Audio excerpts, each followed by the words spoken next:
Hello, David McMillan here, retired smuggler, 40 years battling the agencies. And here's a couple of small but interesting prison stories. People. One involves Karol Standak, that's Karol with a K, Czechoslovakian. That goes back to the days before those countries broke up and called themselves something else, but it doesn't matter. I met him in a Bangkok prison. Now, I was kind of busy at the time because I was facing the death penalty, so my mind was quite occupied, but I knew him around amongst the 40 or so foreign nationals in our section of Building 6, and Carol was a little unusual. He spoke English quite well, but he was friendly enough, but a very troubled, youngish man. I met him one day, just walking the footpaths in there, and he had something to say. It was important. Why was he talking to me? Well, I did the foreigner's mail, and I had my own office, as it were, in one of the factory buildings, and it appeared my life was under control. Well, up to a point. So I guess he was seeking advice.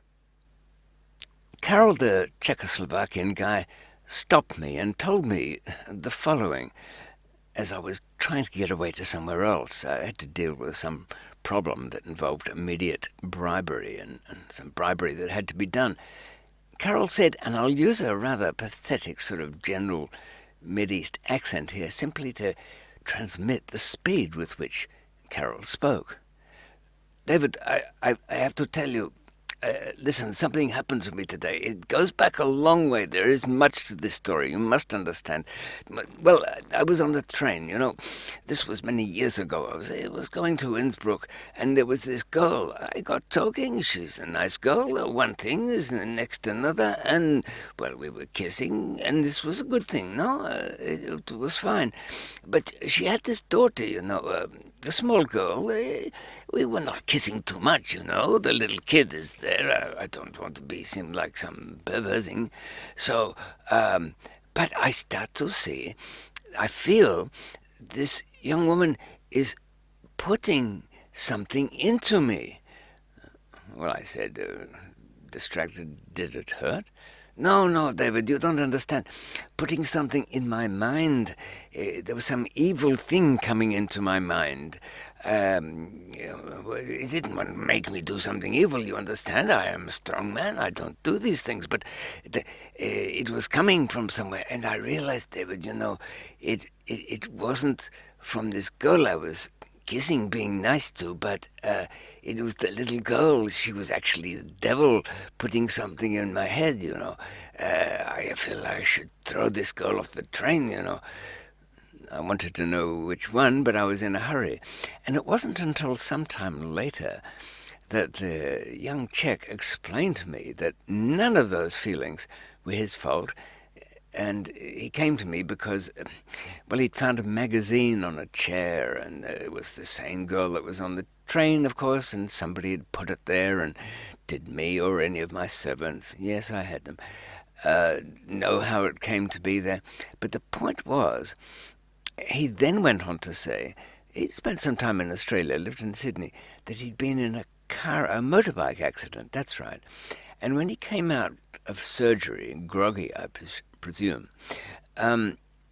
they'd fixed his ankle, but he came to realize over the years that somebody had arranged for a microchip to be put inside his leg. He'd searched for it, of course, couldn't find it.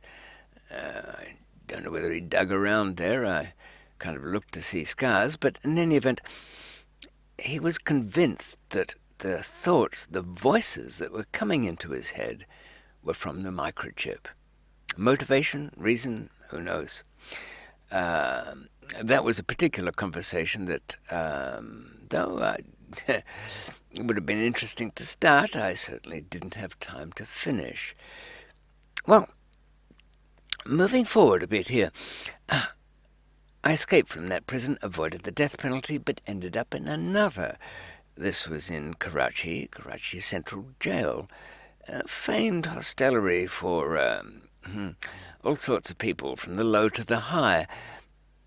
And one of the people I met there was, a kind of broken man. Now, he was in B-class accommodation, and very quickly I should say this doesn't mean it's less than good. In fact, it's a hell of a lot better than C, which is the common prisoners' accommodation. 60, 100 people in a dormitory eating rice from an old newspaper, gritty, sandy bits of chapati. No, you can't be in there. What the B class was, it was at least a room with one or two other people. And you qualified for that by being, that very rare thing in Pakistan, a taxpayer, or, pretty much you paid the judge some money. And it had some other benefits. It even had a kind of prison servant. But the guy I'm talking about, whose name I don't recall, but it doesn't matter.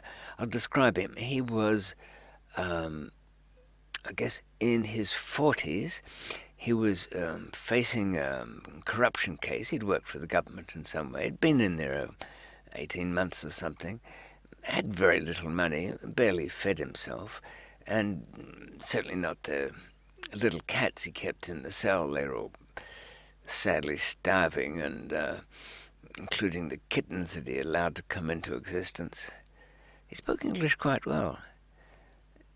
David, that cat, the young one, the one that was skinny and starving, amongst them all, the most skinniest, he doesn't participate in sports. An old private school gag there, I suppose. But anyway, here's the point of even bringing this guy up. Now, this man heard voices too, like the Czech in Bangkok. The voices were actually telling him various secrets about government, people he knew, plots against him, of course. Where were the voices coming from? He pointed to what he imagined to be in the distance. Through the bars, he pointed to, he thought it was an antenna. It was not really. It was just part of a building structure. But he felt that this was the transmitting tower to, again, a microchip implanted in him, which was the source of the voices he heard. So here we are. In both cases, oh, by the way, this guy didn't want to throw any young women off trains. No, in fact, both cases, they readily accepted the clear answer that electronics had been implanted, and this was part of some Machiavellian plot within society to bring them low. After all, they both were in prison, in big trouble, big enough. So, what have we got? We've got a technical explanation in the way, I guess, that perhaps 500 years before would have been blamed. If somebody heard voices, they would have pointed to a witch and witchcraft and the magic and the things with spells radiating through the air. Yes, you see the connection? Radio waves. So, I think, admit it or not, most of us seek agency for the things that happen. Now, we don't hear voices, so we're not looking for technology behind anything that's out of order. But we're readily enough prepared to turn to a technology we don't necessarily understand the details of. I don't think I could sit down with pen and paper and design the architecture of a modern integrated circuit, well, probably the wiring, but even so. Even Intel's having trouble at the moment. This agency, I don't mean like the FBI or something. The device that brings it about is the electronics. And people turn to that because, in a sense, it's the modern witchcraft. It's the thing you don't understand but has great power, and perhaps power over you. And why am I going on about this? Because of artificial intelligence. It's something that people will feel that it will take their jobs. It will make lots of smart robots running around, and they'll be able to talk to them. In fact, many people feel that building a machine that imitates perfectly a conversation, a human being, well, at least the interaction of a human being, that is the ultimate goal of AI, but it's not. It's to make things in society easier to do and richer. And you don't have to make robots that talk to do that. They don't need to imitate our shape with our fingers. Though physical manipulation in factories, of course, is a useful thing, but behind that is just a hand or hand-like thing, manipulating object, attached to a machine. The real artificial intelligence is deeper. What is intelligence? It's been described as the ability to do the right thing at the right time. That is, not blundering about. But we can attach various expressions to describe the thing. But what really counts is that a machine that is capable of not only learning, but teaching itself to learn better and to find its sources of information and combine them in such a way with lots of tasks being done at once is the ideal goal. Because, of course, then you can make industries very, very efficient, and you don't need people to do the slog work. In fact, you don't need people much at all. And that is why a lot of government money is being poured into it. But the real impetus for that money is the lack of international cooperation. Oh yes, I'm talking about China, I suppose, at the moment, though the landscape on that one can change from time to time. China would say, well, of course we're talking about the United States. They're competitors for this.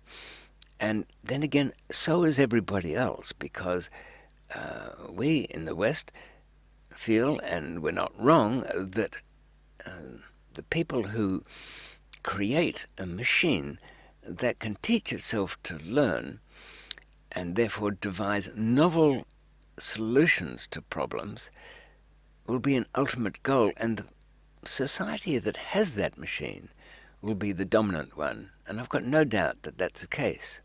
Now, of course, this does not mean that the machine will take on a personality, have its own faulty programming that makes it want to kill off the human race because, well, we humans are just getting in the way of its ultimate goals of efficiency. Now, that really won't happen. I mean, even Arthur C. Clarke, the great science fiction writer, he had a story where one of his machines, and I think it was only like this because it was in an isolated place, had an old-fashioned cable cutter built into it. You know, if it started doing something, the crew on this ship, or was it a base, didn't like, they could just open a flap and give it the little miniature guillotine a whack and it would cut it off. Of course, one might think that a very smart machine would predict that coming. And here's where I'm going with this. These, the people who heard voices and feared that machines were controlling them were mad, of course, but they were ahead of the game in the sense that we will be, to a great degree, happily controlled by this artificial intelligence. We won't have to work. Now, the machine will not need to put chips in us because we give away the game without the need for chips. If you analyze the way we move, the way we do things, the expressions on our face, the trail left by our petty daily decisions in shopping and keystrokes and handwriting and smiles at people on a train or growls at others, and these can create, if not a perfect character of the person being observed, then certainly a very reliable predictor of what that person will do and even say next. So the machine will know well enough the needs and likely actions of the society which it helps. You were going to think the society which it controls, but it really is up to us about that one. We have the ability to pull the plug. Sure. There are those who say, well, the plug can't be pulled once you wire it into the Internet of Things, and if you pull the plug, then nothing will work. You can do it in layers. It's not beyond the capacity of our ability to structure defenses. If nothing else, human beings are pretty good at defending themselves. The real thing worth thinking about this, before you start hearing voices, and even listening more of my own, the click-away rate tends to be about 12 minutes, so I'll cut this short. Look, you might worry where your income's coming from. Now, Bill Gates, otherwise intelligent fellow, certainly beats me at most things, has come up with the idea that since not many people be working, we should effectively tax the thinking machines as though they were workers, and in the same way we tax people from income. I suppose the companies would have to pay their artificial machines, and then they'd be taxed. But it's a pretty lame idea, and I think Bill's all right in his own field, but when it comes to society and human beings, he's not that great. Still a geek in a shed at the back of his mom's house. However, I think human beings are a little more ingenious than all of that. We will figure out a way to pay ourselves, after all. If you don't pay people to, buy video games, they won't have the money for it. So you'll have to devise a way of some sort of wealth tax to do it. And it'll be wealthy enough indeed. I don't think that will be a real problem. It will be filling enough leisure time. I guess the highly paid will be the very good servants. I mean, the real human ones. Don't expect to see in a highly advanced machine learning driven world to see there'll be sex toy robots, but it will be considered very déclassé to have a humanoid lookalike servant running around your own house. I think that those sort of machines will be confined to the private basements of the wealthy, which will be just about everybody. And especially with the population levelling off and declining, then there's no bad thing in all of that. But this might not be much consolation to you as you don a mask and fight your way through the unpleasant people to do whatever it is you do now and get paid for. And I certainly feel that way myself, because my days are doing things that I don't particularly... I'd rather be doing something else. Construction, fixing, playing with little irritating machines that always want to get lost from me. I'd like the Internet of Things at least to tell me where my hammer is and whatever the hell happened to my orbital sander. Anyway, no, I think we'd all like to be doing something better, and you might think, well, this can't come quickly enough for me. But you shouldn't fear it. There are lots of doomsayers who proudly announce that the development of advanced thinking machines will mean the end of the world as we know it, the end of society. It'll certainly be transformational, but it will be for the better. The thinking machine will devise cures for things that ail us now. Certainly the diseases, and will it cure old age? Is old age a sickness? Yeah, well, it's certainly a programmed event within our own bodies. We don't die entirely for the reason that our parts wear out. Our parts are designed to wear out. when I say designed, I mean evolved to have a termination date. Each cell reproduces well for about 50 times, and then the little end caps deteriorate, the telomeres, and effectively destroy themselves. Why? Because it was a healthier way for creatures to go about their business. The ones that lived too long just got in the way.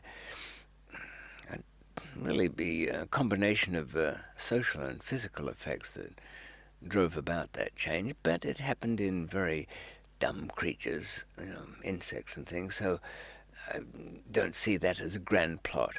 Again, it's too easy to imagine great agencies of conspiracy behind everything. There are no grand planners in that sense. Sure, a lot of the development here is kind of secret, and the funding of it kind of secret too. But it is a race, and out of threat, out of the lack of cooperation between countries, and that will be a problem with taxing effectively the incomes from thinking devices as it is now. They're all registered somewhere else, aren't they? And that will be a problem, but it is the competition between our, what would we call it, the Cold War is over, so it will be the warm war. The kind of warmth you get out of the side of your laptop as the little fan cools it all down. This warm war is driving innovation, as it does, because there is need, and therefore there is government money. It will come about, but fear it not. I'll tell you why, because there's nothing you can do about it. Just figure out what you want to do with your leisure time. You'll get enough money to, at least not only house yourself, feed yourself, but to entertain yourself, because the whole structure will need you to be out there spending your credits. No, I don't think it'll be called that. Can't beat the term dollar or pound or euro. Anyway, let's hope that one goes. So, fear not the learning machine. Fear perhaps who controls it. But really it's up to us as people to do something we don't normally do. That is, cooperate in an intelligent way. And I'll end by giving you this example, that another bit of unfortunate wisdom that came from being incarcerated and jailed and generally manacled by the state. One day, we prisoners decided to cooperate. What, to turn against the system? No. But just to kind of demonstrate our independence. We, in a particular section of the prison, along a wing as they called it, decided we would be something different from the usual squabbling rabble.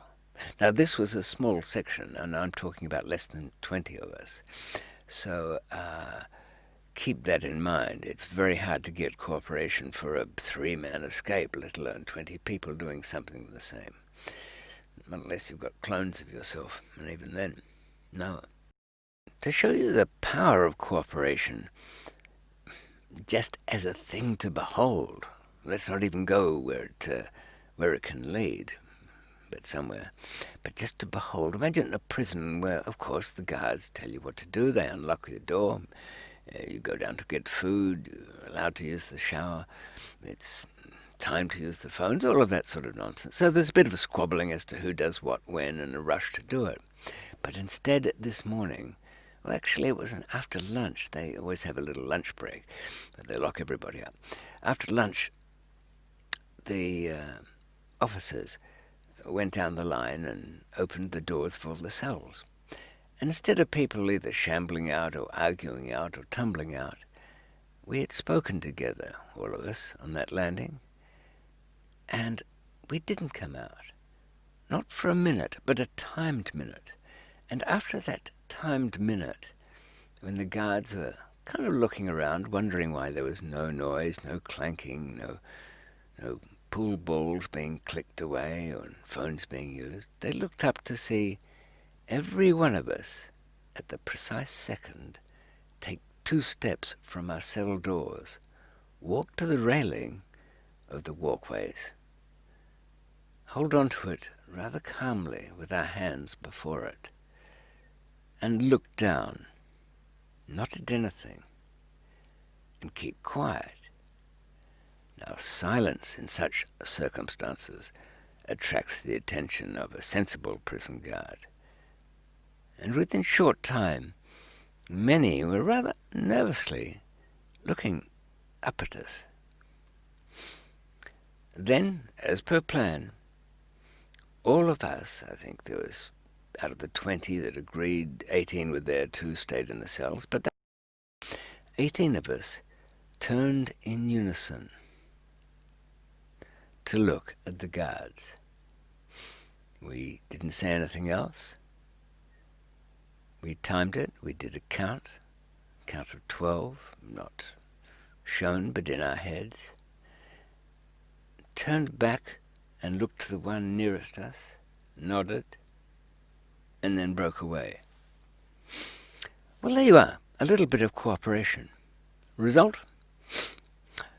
Lockdown, cell door open, 5 screws come in, pack your stuff, you're going somewhere else. Broken up, never to be seen again together. No, can't have any of that. Oddly enough, all the prison courses that they insist on you doing insisted that it's best to cooperate and to get into society and, do what the other fellow wants. Do it in there and show the power of that, and you'll pay for it. And where does this fit in?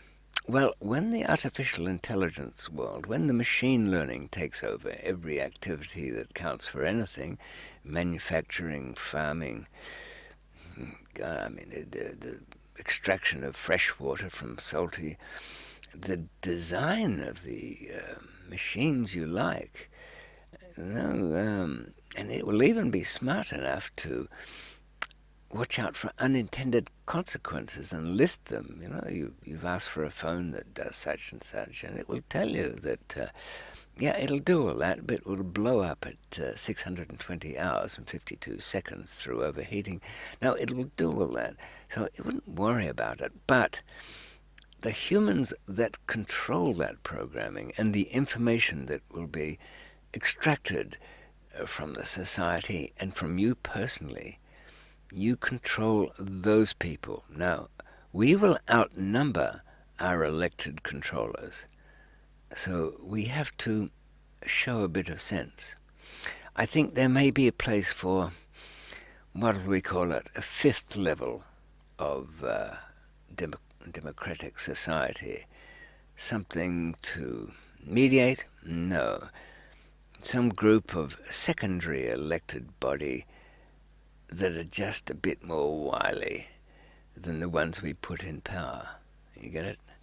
We can control them that way, because they will be the ones giving the limitations on the machines. I wouldn't worry about it. It can be done. So, worry ye not. Think of your leisure time. Oh, sorry to tell you, it won't be for 2 generations, so if you're like me, about my age, or about 20 years younger, sorry, mate, you're fucked, as they say in Australia. But still, the future, a wonder to behold. Sorry, I'm hearing voices. I've got to go. See you soon. I don't know how you's done it, but I know you's done it!